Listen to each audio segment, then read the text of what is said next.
Breaking news coming in. Prime Minister Narendra Modi and the US President Donald Trump have just had a conversation. And from what sources are telling India today, this conversation also included China's belligerence at the line of actual control, the situation at the line of actual control. Of course, this conversation was more about US assuming the presidency of G7 group of nations. The US President Donald Trump invited Prime Minister Narendra Modi to Washington, D.C. for G7.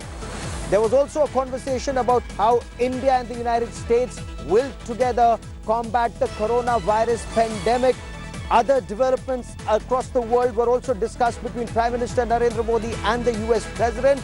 But top focus on our broadcast is the conversation about China and China's activities along the line of actual control. I'm Gaurav Sawant. That's our top focus story. We will get you more perspective and breaking news on this big development. But first, as always, the headlines. Prime Minister Narendra Modi and the US President Donald Trump discussed COVID-19 pandemic. They discussed US presidency of the G7 group of nations, and the US President has invited Prime Minister Narendra Modi to the United States for the G7 summit. But very important in India's context is also a conversation about China and China's activities at the line of actual control. I quickly want to cut across to India Today's news director Rahul Kanwal, joining us for more on this story. Also with us is our foreign affairs editor Geeta Mohan. But Rahul, to you first, give us details of the conversation between Prime Minister Narendra Modi and Donald Trump.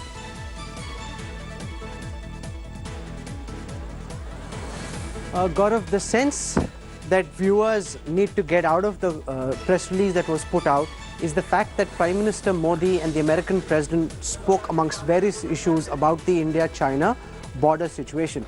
And we've been speaking to a whole clutch of senior officials, ministers in the government, and the sense that they're putting out is very strong. That, don't just go by public pronouncements about whether, we're getting into this face-off with the Congress and all the comments that have been coming from the Congress. They're saying that we're a professional army, have faith in the ability of the army to respond in a manner that befits an aggressive country, that there is no way that we will take the Chinese incursion and build up lying down. However, don't keep asking, when are you responding, what are you doing? Just sit back, have faith in the fact that the army will respond, have faith in the fact that the message from the political leadership to the military is that this is unacceptable. The attempt by the Chinese to change the status quo ante along the line of actual control is absolutely unacceptable. And the fact that Prime Minister Modi and the American President not just discussed China, but included this in the press release is a very strong message being sent internationally. You've got President Trump inviting the Prime Minister to join G7 to come to the United States for this meeting. That's crucial. And the fact that there is a public admission that the China border dispute, because for a long time, you've seen this.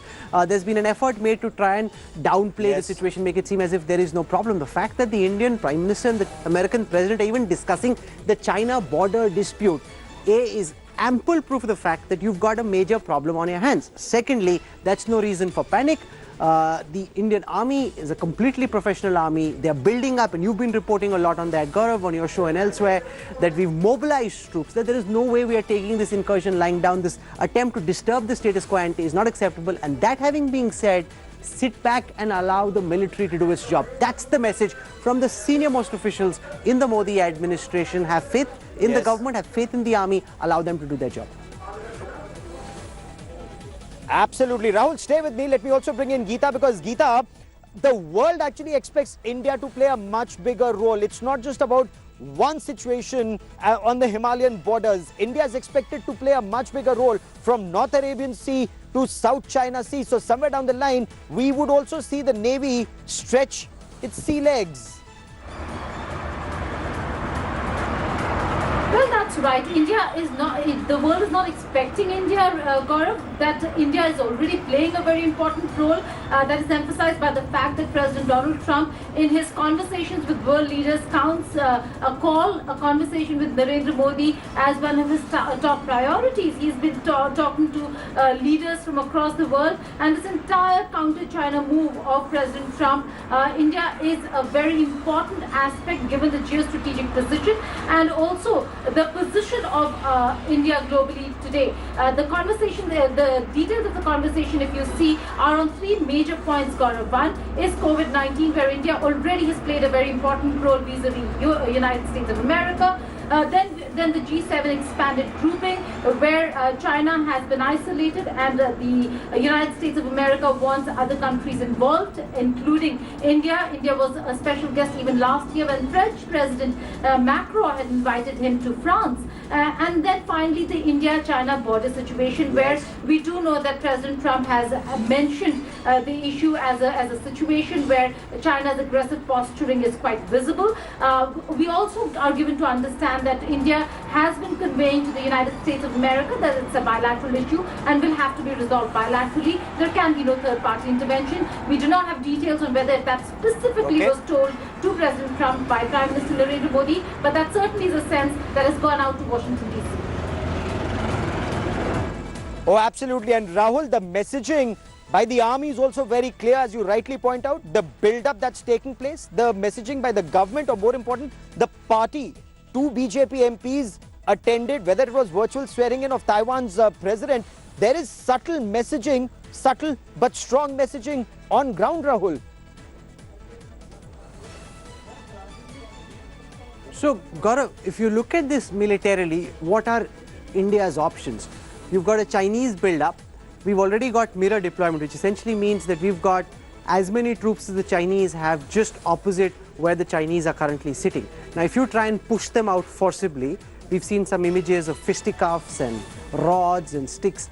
So that can turn brutal very quickly, and it can also turn violent militarily, which you don't want, because bullets can start flying. There can be a small mishap which can lead to a big skirmish. So that you don't typically want. You're countering them on the ground. The other option is that this is a massive border from the Ladakh sector, the middle sector, the eastern sector, and there are multiple positions where the Indian army has the military and the topographical advantage, which essentially means that not just are you militarily stronger, even geography there supports you. So what the Indian army can do is, we can make a counter incursion onto Chinese territory and say, okay, you're sitting on some parts that are Indian soil or that we think is Indian, and we'll go and sit in some parts that you think is Chinese. Now tell us how you want to deal with this, and then you can give up where you are at, and you can give up, and the Chinese can give up where they're at, and that's how you can move. I think what we are waiting for this time is this meeting, which takes place just in a couple of days from now, which is between the Indian side and the Chinese side, to see if diplomatically this can be resolved. I think that's what the government is trying to see, because ultimately at this time, India is being very sensible about this. We're in the middle of a pandemic. We don't want escalation. However, if you challenge us and you provoke us, we will give you a bloody nose of that. There should be no doubt about anybody in anybody's mind. That is the firm resolve of the military, and it is true ordinarily that there is various kinds of war games and exercises that take place in these areas, but because of the pandemic, you didn't want people moving, you didn't want them out, so we kept them back. Now the Chinese have taken advantage of this, and they've come in a very deceptive style, and that's the reality of the situation. But we're not okay with the situation, and we are asking them to go back, and if they don't, the full range of options along the entire border between India and China open before the Indian army. They're prepping, as you well know, Gaurav, to exercise those options, and if things don't happen on the 5th and the 6th when this meeting happens, the Indian army will move, and it will move with firm purpose and resolve. Oh, absolutely. Rahul and Geeta, for the moment, many thanks for joining me. Remember, the standoff at Doklam lasted 73 days, Depsang for 21 days. Sundarongchu lasted, by some accounts, a year plus and even more. So remember, India has the stomach for it. India has the wherewithal. And as Rahul Kanwal very rightly pointed out, it doesn't have to be a defensive operation that just because Chinese are coming in one area, you just hold them there. No, Indians can go in another area and then you negotiate. That's exactly what even Sushma Swaraj, late Sushma Swaraj, said at the time of Doklam. Better sense prevailed then. Let's hope better sense prevails now. But what's the situation on ground right now?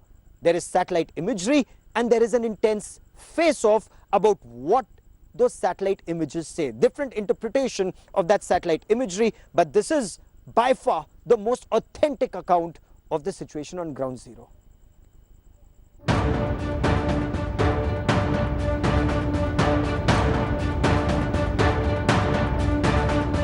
Nearly a full month in a tense standoff. The world's two most populous nations locked in a menacing bind in Ladakh, with unending propaganda from the Chinese side and a studied silence from India. The sharpest view of the situation has been from the sky.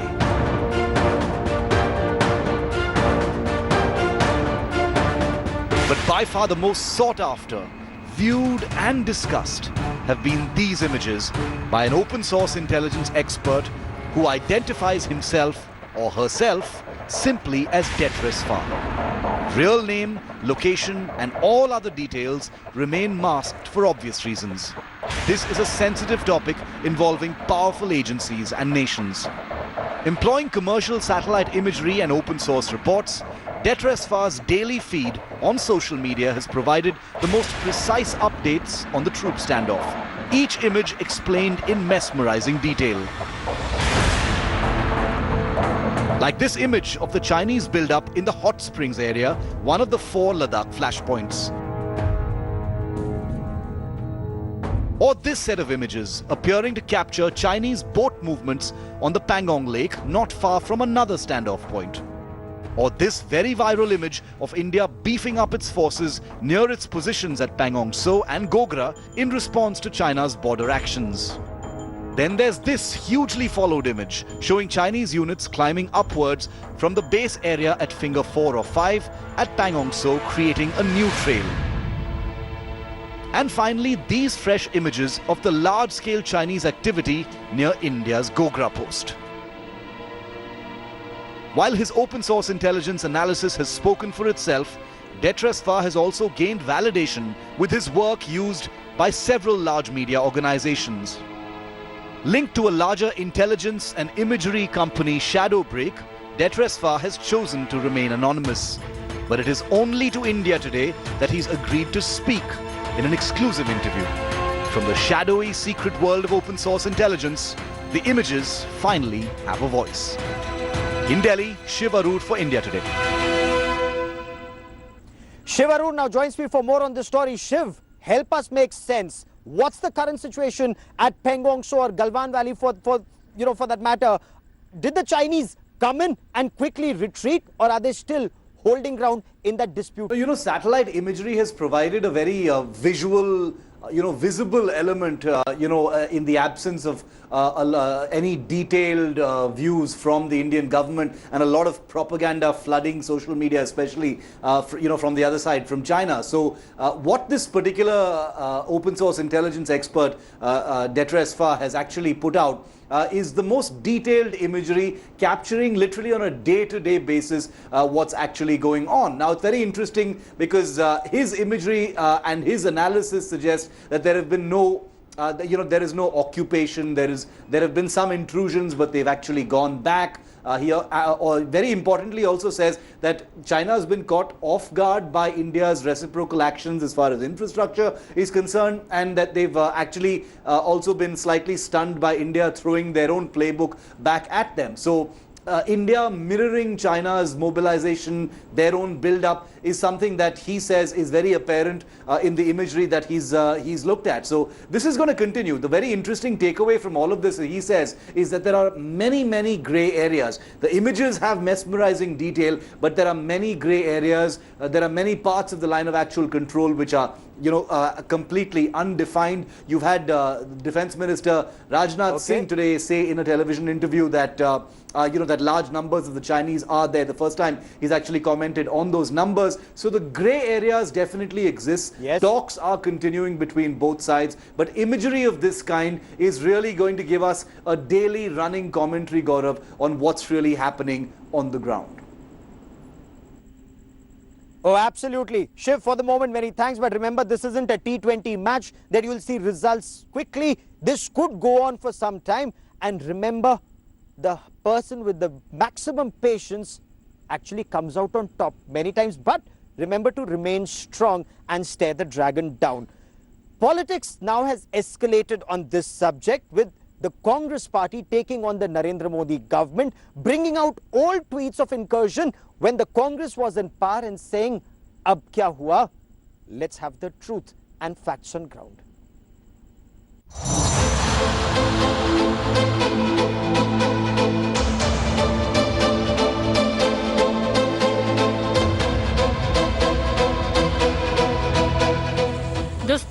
at the LAC in Ladakh has entered day 29. And as military talks are underway to diffuse tensions, both sides are refusing to relent. In a strong message to China, India has decided that it will continue its border road construction. In fact, the Ministry of Defence has asked Indian Railways to provide 11 trains to ferry labourers near Ladakh, Himachal and Jammu and Kashmir to help in ramping up border infrastructure. China too continues to provoke. After tanks and armed vehicles, Chinese fighter jets were seen close to the Indian territory. India has increased its surveillance and is keeping a hawk eye on Chinese movements.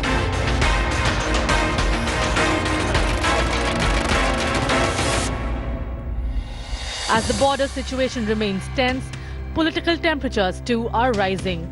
Congress spokesperson Manish Tiwari has alleged that China has occupied 30 to 40 square kilometers of Indian territory at the LAC. I'm a little bit worried that the seriousness with which it should be handled is not apparent, at least is not apparent in the government's conduct. Why can't they trust the government and the armed forces, which will do what is necessary in India's interest? This is just politics and opposition for the sake of politics and opposition. 5,000 से ज़्यादा चीन के सिपाही Indian territory पर कब्जा करके बैठे हैं। गवर्नमेंट ऑफ इंडिया की तरफ से डिफेंस मिनिस्टर का एक स्टेटमेंट आया मीडिया को कि वो चीन से बातचीत कर रहे हैं। और बातचीत क्या कर रहे हैं आप? बातचीत तो यही करना चाहिए, बोलते क्यों नहीं फिर आप? Home Minister Shri Amit Shah ji has indeed said that India will not compromise even a bit of its interests in the Ladakh situation. India has shown that it is capable of resolving such situations in the past. With multiple rounds of military talks between Indian and Chinese commanders on the ground failing to break the stalemate, will diplomatic talks achieve a breakthrough? With Anand Patel and Abhishek Bhalla in Delhi, Bureau Report, India Today. China is in the eye of a storm, and this time it's because of the World Health Organization. Remember, publicly the World Health Organization was praising China for sharing details. But an internal assessment of what transpired in the World Health Organization in the month of January tells a completely different picture. It seems China was stonewalling, delaying information even to the World Health Organization. And did that have an adverse effect in the world's preparation against coronavirus?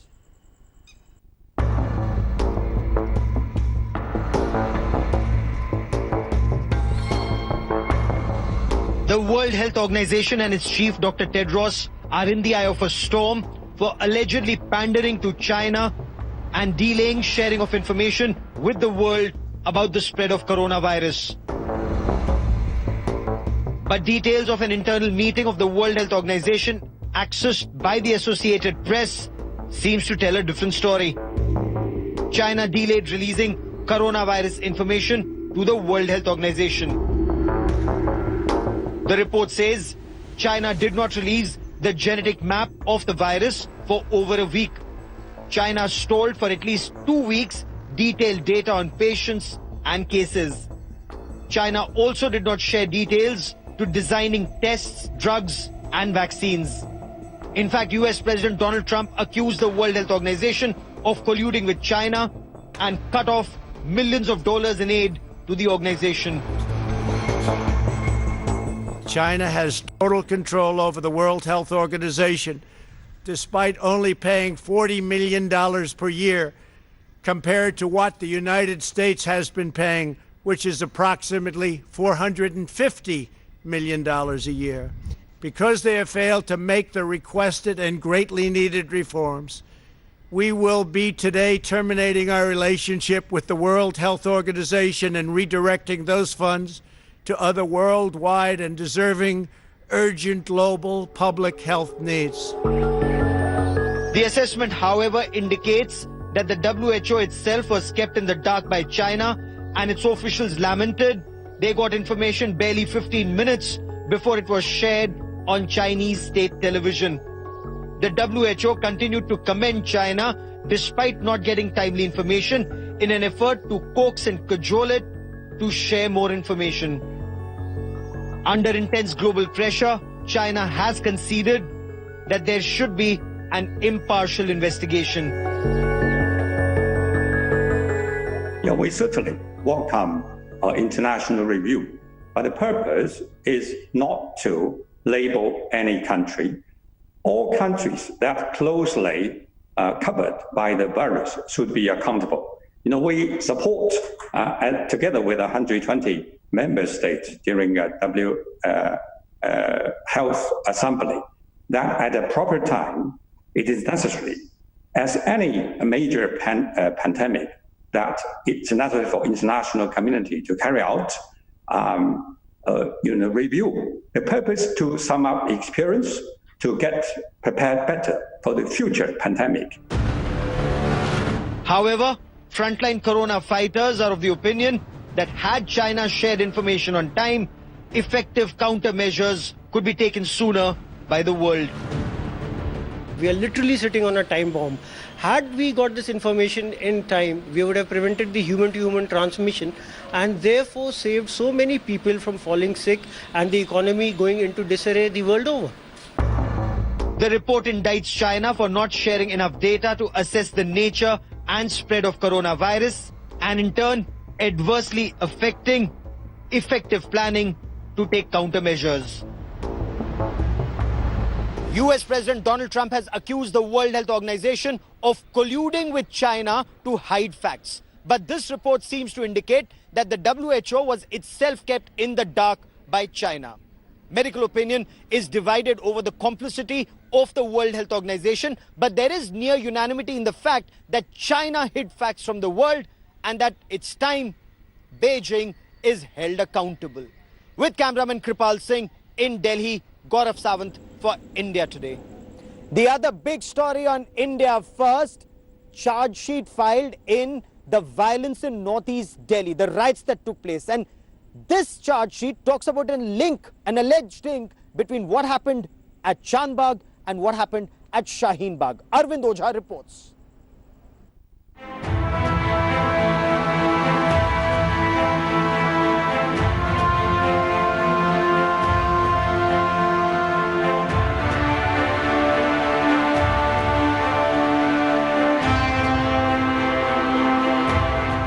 3 months after Delhi burned, with riots that left a scar on its social fabric, probe agencies are unraveling the sinister plot to bleed the capital. Delhi police filed a charge sheet in the Chandbagh case, which saw some of the worst violence, with explosive charges against suspended Aam Aadmi Party councillor Tahir Hussain, calling him the riot mastermind. Hussein's rooftop was used, remember, to hurl stones and petrol bombs.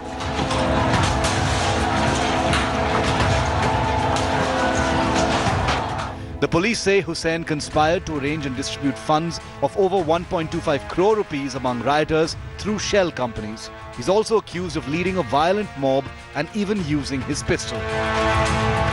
India Today had shown you how there was an arsenal of petrol bombs, acid, stones and bricks on Tahir's rooftop, which was used by rioters.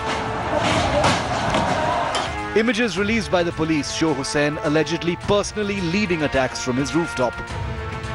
The charge sheet mentions former JNU student Umar Khalid's meeting with Hussain before the riots and where the riots were allegedly planned. As per the police, Umar Khalid had said they will not remain silent over CAA. Unlike during the Ram Temple verdict and abrogation of Article 370, इन्होंने investigation join किया और जो भी facts थे वो सारे बताए police को। इनसे पर्सनली कोई भी रिकवरी नहीं हुई है। जो भी रिकवरी है पुलिस दिखा रही है कि इधर से हुई है उधर से हुई है। कोई भी ऐसा स्ट्रॉन्ग एविडेंस नहीं है जो ताहिर हुसैन की इन्वॉल्वमेंट शो करे। और ताहिर हुसैन को एक टारगेट बनाया गया। इसके पीछे पॉलिटिकल इशू है। According to the 1030-page charge sheet, WhatsApp messages were sent to women asking them to stock up on acid bottles, stones and hot oil. Communal clashes had broken out in northeast Delhi on February the 24th this year over the Citizenship Amendment Act, leaving more than 50 people dead and around 250 injured. With Arvind Ojha in Delhi, Bureau Report, India Today.